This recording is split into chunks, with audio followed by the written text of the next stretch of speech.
They had to huff and puff more than you would have imagined for a 216-run chase, but India eventually getting the job done. A four-wicket win in Kolkata, sealing a 2-0 unassailable series lead in their ODIs against Sri Lanka. Wasim, Jaffer and Farveez Maharoof join us on ESPN Cricket for Match Day to look back at that second ODI at the Eden Gardens.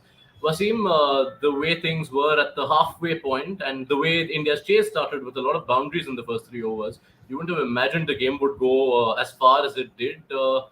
What did you make of the overall viewing? Well, I think India bowled really well. I thought in the middle overs, taking the wickets was very crucial. Kuldeep Yadav again.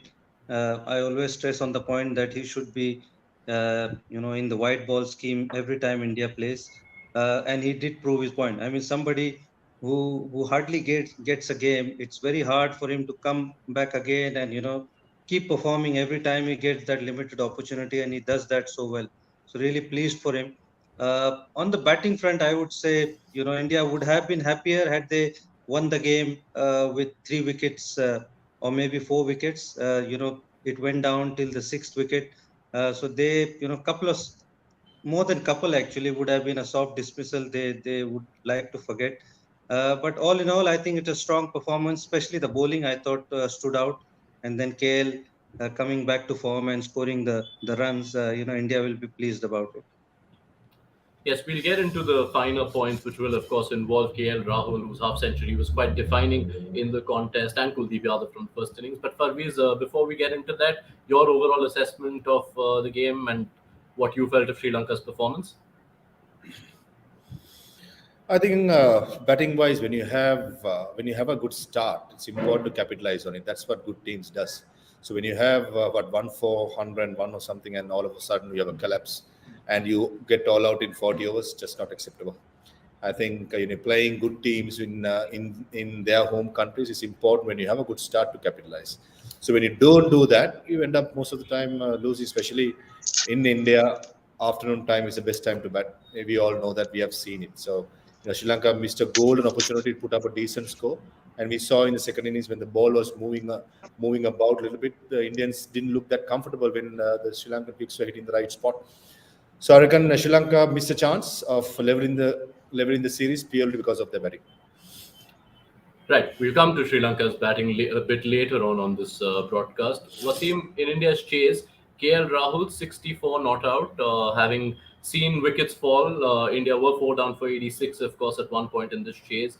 A very important innings for him, considering he always tends to have a lot of eyeballs on him, even though his ODI form doesn't suggest he should be up to a lot of debate.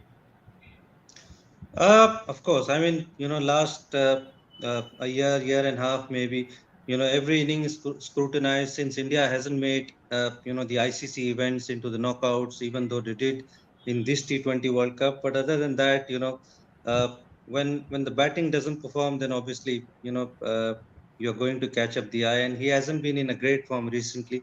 So every inning is going to be scrutinized since, Surya Kumar Yadav sitting out, Rishabh Pant is out. Sanju Samson is on his back. So it's understandable that every inning is going to be very critical for him. So it's nice for him to get some runs, get winning runs, and get into form, because his consistency has been an issue. Even though he's a class player, there's no doubt about it. But on bigger occasion, he hasn't lived up to his expectation. That's the only thing. People do talk about it when he plays against strong opposition. KL Rahul doesn't turn up, but he's a class player. There's no denying that, and I hope he remains in this kind of form, because he's such a fine player. Always one of the issues that have come up in the game when you try to analyze the game these days is the conflation of formats. Now, KL Rahul, a lot of the question marks hold true when you look at his test form or you look at how he fared in T20s in the last 2 years, where there was a lot of T20 cricket. But in ODIs, he was given the number 5 role at the start of 2020, and he's batted 14 times over there and has 7 scores of 50 plus. How do you view it from the outside, that someone who has this kind of form still has so many eyeballs on him? When you're playing for India, one spot there are about 3 to 4 players playing. So obviously there are going to be people talking about it, criticizing about it, and when he does well, talks good about it. So you get used to it, especially in India. But for me, KL Rahul is a class player. I always keep saying he's a player that I would love to have in my team because he can feel, he can keep, he can bat anywhere in the top order. So when he bats so well, so stylish. I mean, he's such a great player. Class is permanent, form is temporary. So when he hits a form, I think he's one of the best going around. So I reckon criticism can hold back a little bit because you said 14 innings, 7 half centuries at a number 5 wicket keeper. That's a blessing to have in the team. Yes. Wasim, from an overall India perspective, if you look at the chase, while yes, you might have expected that a middling sort of total, a low target, they could have cantered through. In a sense, is it good for India to have some of these games where the middle and lower middle order has to chip in? Because you've seen oftentimes when that this becomes India's failing card in those big games, that the top order doesn't show up, and then the number 5, 6, 7, and 8, they don't have a lot of experience of having had to finish games. So in that sense, important for India to get some of these results at times as well. I think it's important to win. Yes, that is the most important thing. India's strong point is their 1, 2, 3. But off late, they haven't been performing. I mean, we haven't seen the best of Virat in the last 2, 3 years. Rohit Sharma hasn't had the same kind of form, and Shikhar Dhawan when he was in the prime form, they were the guys who were scoring hundreds in every alternate innings. Lately, Shikhar Dhawan, Shreyas Iyer and then Rishabh Pant has taken that responsibility. So it's nice for them to contribute. But again, saying that if this total was 240 or maybe 250, with Kuldeep Yadav coming in at 8 and then Siraj and Shami, you would have thought what's going to happen here. So again, I'm stressing on that point of number 8. Whether you need somebody who can hold a bat, because if your batting finishes at 7, if you're chasing a target in close to 250, 260, or even more, then you are in trouble. But again, saying that winning is the most important thing, no matter how you do it. Just to Farveez, add a when it point, comes, Yash. yeah, Just to add sure. a point, what Wasim said. If I'm the opposition team, and let's say a stronger team like a England or Australia, New Zealand, I would be targeting the top order with the new ball. I'd be bowling to take wickets because even the last show I said, especially against India, no matter what format you play, if you don't pick up wickets with the new ball, you're going for runs in the latter part of the inning. So we today saw when the ball is there is some movement and there was some pressure, they can be vulnerable a little bit. So being opposition side, you need to pick up wickets, and if you pick up wickets, as Wasim said, come 8, 9, 10, 11, not the strongest going around. That's where I reckon England is very strong when you have Sam Curran and all these players coming at after 8. That's where it's stronger. So India opposition should be always targeted to pick up wickets with the new ball. If they do, a lot of pressure can be added in the late order. So on that point, Farveez, when you look at today's bowling performance, good job done to get India four down before 15 overs. What would you have done differently from a Sri Lankan bowling perspective, given the fact that you knew that another wicket and you're into Akshar Patel, and beyond that, like you guys have continued to say, longer Indian tail? I think Hardik Pandya and KL Rahul showed their experience. They didn't take any risk, especially against Vanidhu Hasaranga, a wicket taking threat. He was played down for only 28 runs in 10 overs. So much respect for shown. And Dasun Chanakar did everything what he could with the new ball. He tried Kasunraditha, he bought Lair Kumar in short spells. He gave excellent pill to Shami Karunaratne, was very impressive. So I reckon all the aces were thrown at KL Rahul and Hardik Pandya, but they just showed the experience and the class to negate that initial weather and with the storm, and then they easily play the other spinners for singles, and whenever they got opportunity, they got a boundary in. So I reckon it's a bit of a cat and mouse game, but experience of KL and Hardik did prove it at the end. Yes, it was quite vital in the final. Yes, Basim. Yeah, I think yes. I think when Vanindu Hasaranga doesn't pick wickets, I mean he's their go-to man. And the middle overs, if he doesn't pick wickets, then the pressure is mounting on the other guys, and all the other guys are respectively inexperienced. The threat that Hasaranga brings in T20 cricket is not the same because the batters know they can play him out. They don't need to go after him. So that threat get negated in the ODIs. When in T20 format, you are short of time, so you need to go after Hasaranga. So, Hasaranga's role becomes very critical. When he didn't pick wickets in the last game, didn't pick wickets here. So, all the pressure comes on to the other guys, and bowlers like Lahiru Kumara, he can be expensive, and he was expensive even though he picked a couple of wickets. But every now and then those guys, give you boundary balls. So, the pressure is not built from both the ends. That's where I feel the problem lies with Sri Lanka.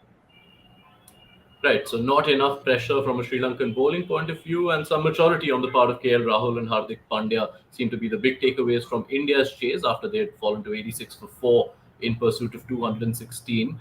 Kuldeep Yadav got the winning runs, and that was fitting in a sense because if you look at the first innings where most of the damage was done, Kuldeep Yadav was the starting act. Sri Lanka at one point were 99 for 1 after 16 overs. That's when spin was introduced for the first time. Kuldeep getting Kusal Mendes out in his first over and going on to get 3 wickets, breaking the back of that Sri Lankan middle order. Wasim, you've said it for a long time. You want to see him playing so much more often. How heartening is it to see someone who keeps shifting in and out of the 11 to come up with good performances as Kuldeep has in the last 6 months whenever he's played across formats? It just goes on to show the quality in him. Somebody who spins the ball both ways, brings that mystery.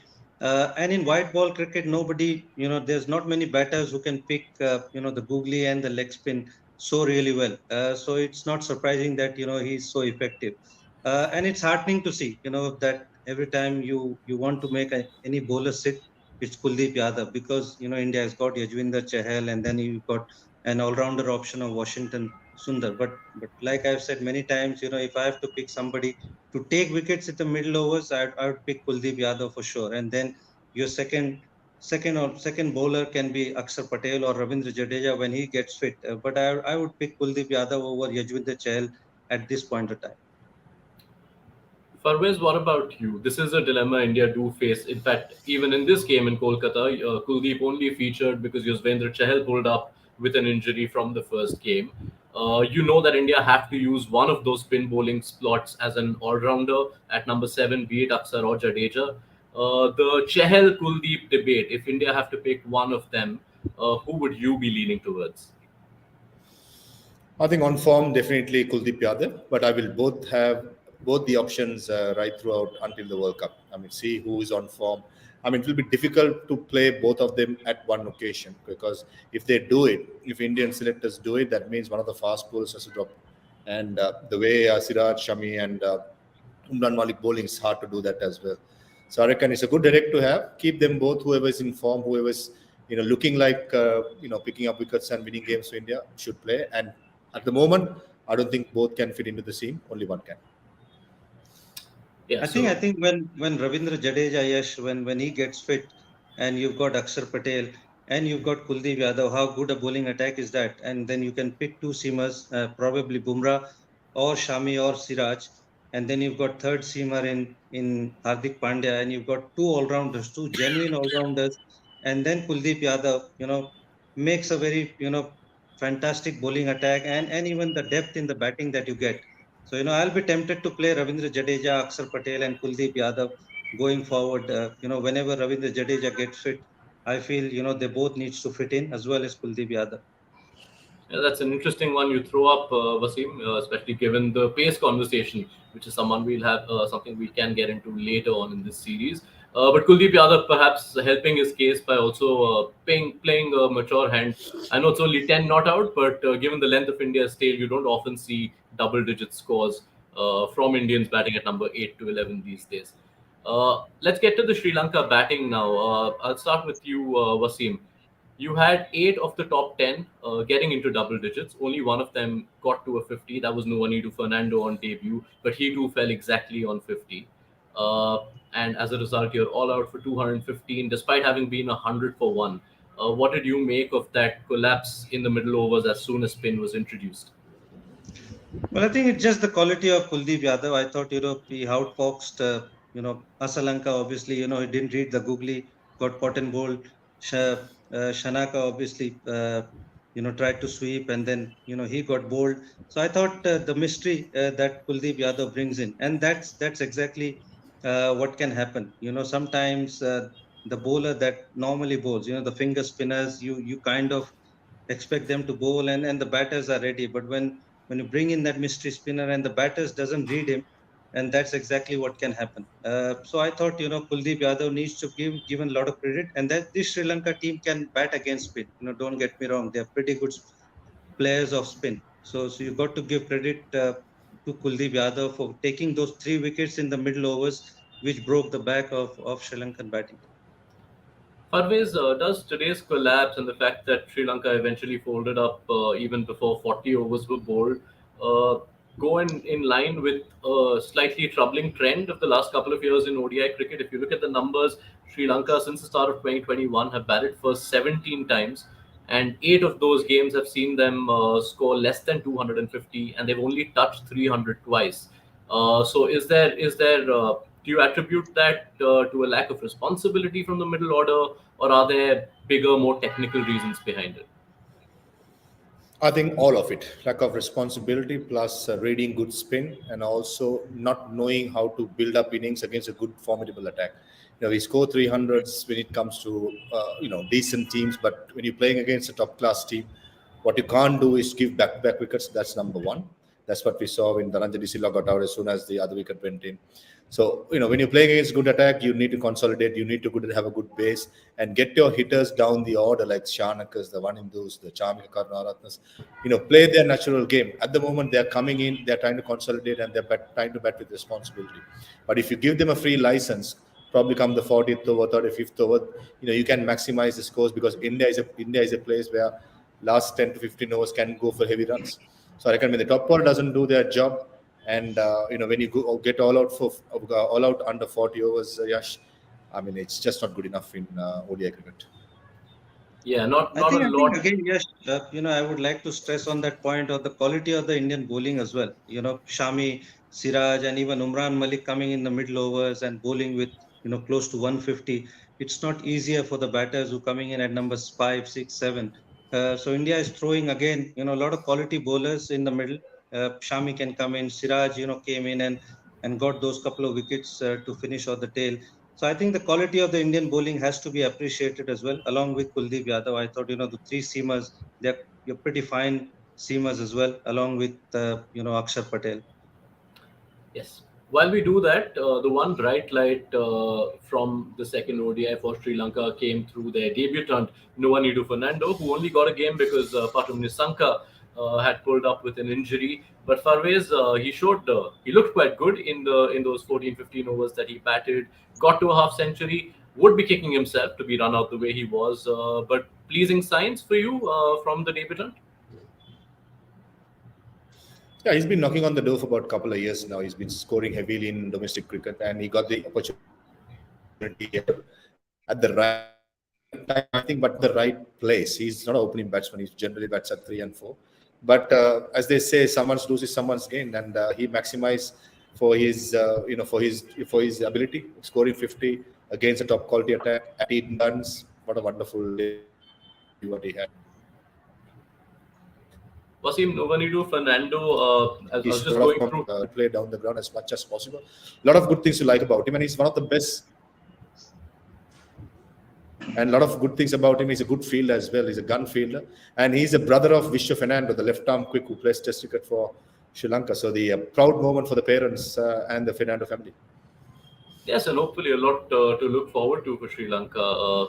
Look very promising. As Wasim said, this was a quality Indian pace attack and showed good composure. Did Nuwanidu Fernando in compiling a half century on debut. Right, that's enough on the second game.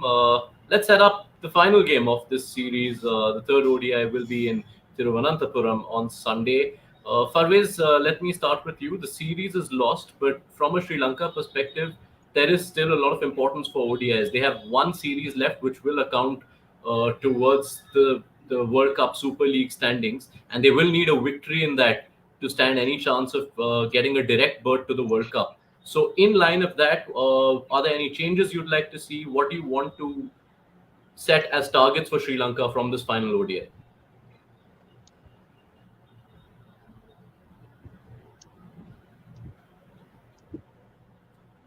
I think you lost. Farvez, I think we're facing some trouble with Farvez's connection. We'll just bring that up soon. Let's still look ahead to the third ODI. Wasim, from an India perspective, the series is won. You've won 2-0. You probably don't want to experiment too much, given all the conversations that have been regular in the last few months. So, what is your outlook for the third ODI? Would you make any changes in the team at all?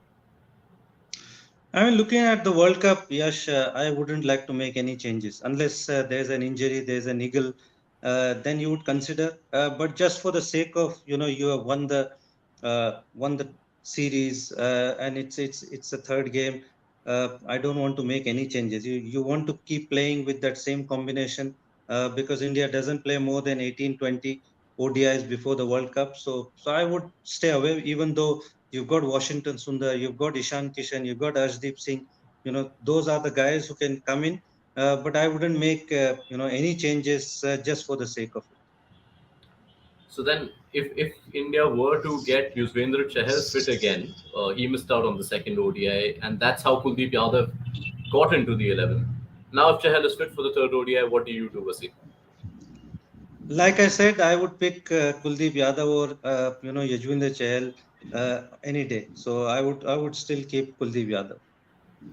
All right, Farveez, from a Sri Lanka perspective, this third game, the series might be lost, but still important steps for Sri Lanka. They have one series after this against New Zealand a couple of months from now, which will be important from the World Cup Super League standings perspective, because Sri Lanka need to win that to have any chance of booking a direct spot into the World Cup in October. So, what would you like to see from the third game? Any changes you'd recommend?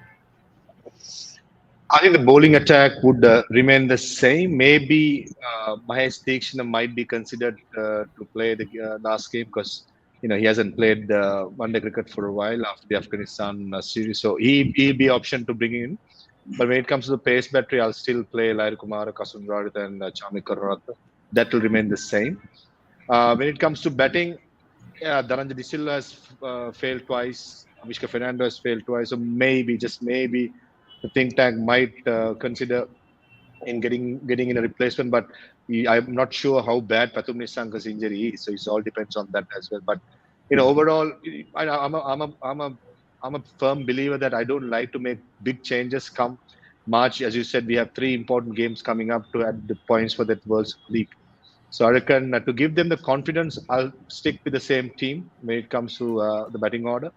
And if Pathum Nissanka is fit, I'll get Pathum Nissanka to open the batting and probably they let Avishka Fernando out and play Nominatha Fernando at the number 3. All right, gentlemen, thank you as always for your time. Wasim, Farveez, series wrapped up for India, but we will still have you back for that third ODI on Sunday evening. So we know where we'll be on Sunday. Look forward to your company again then. And thank you for joining us for this second game. That's it from us on ESPN Cricket for Match Day.